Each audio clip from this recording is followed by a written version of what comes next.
30 ans après sa naissance, le train baptisé Mistral a toujours ses fidèles, bien que l'avion soit maintenant moins cher, pas 3 fois moins cher quand même, soit moins cher que le train dans certains cas, et en tout cas 6 fois plus rapide.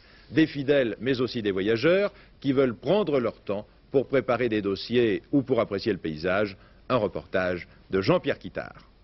Le train rapide Transeurope Express 11 le Mistral, départ 13h18 en première classe à destination de Dijon, Lyon, Valence, Avignon, Marseille, Toulon, Saint-Raphaël, Cannes. Depuis 30 ans, 2 trains quittent chaque jour à 10 minutes d'intervalle les gares de Nice et de Paris. Ce sont les deux Mistral qui, à 120 km/h de moyenne, mettent la Tour Eiffel à 9 heures de la promenade des Anglais.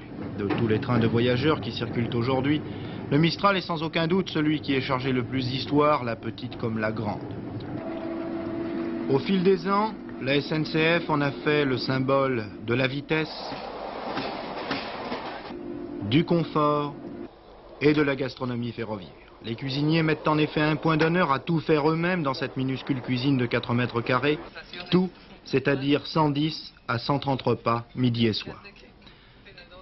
C'est une tradition vieille de plus d'un quart de siècle, quand leurs aînés faisaient mijoter les petits plats sur des cuisinières à charbon.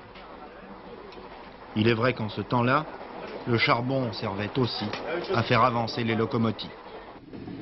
Bref, beaucoup de choses ont changé, sauf peut-être les voyageurs. Ils sont encore très nombreux aujourd'hui, entre 300 et 400 dans chaque sens, à préférer le train à l'avion, alors que ce dernier mode de transport est légèrement moins cher et certainement plus rapide. Pourquoi? Eh bien, voici un échantillon de réponses. D'abord, je suis un ferrovipate, un passionné des chemins de fer. Et en plus, l'avion n'est pas pratique pour moi. Le hiatus entre Roissy et Orly, le train c'est préférable.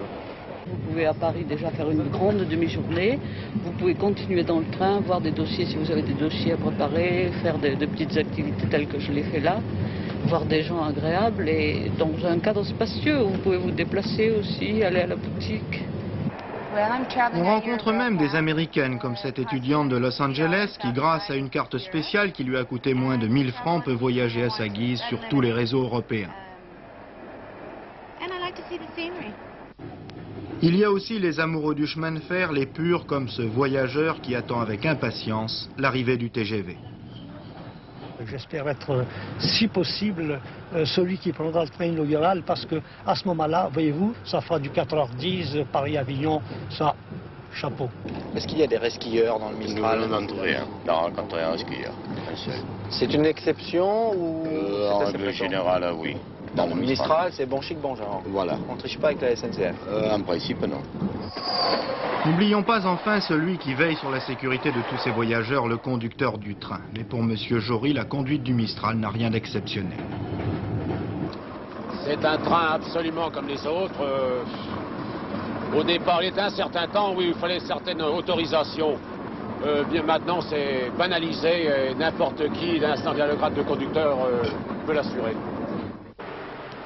Pour les cheminots, la grande révolution ce sera donc en 1982 l'arrivée du TGV. Paris-Lyon en 2 heures, dans ces conditions, le Mistral aura-t-il encore sa raison d'être? La question a été posée, mais la SNCF pour l'instant n'y a pas encore répondu.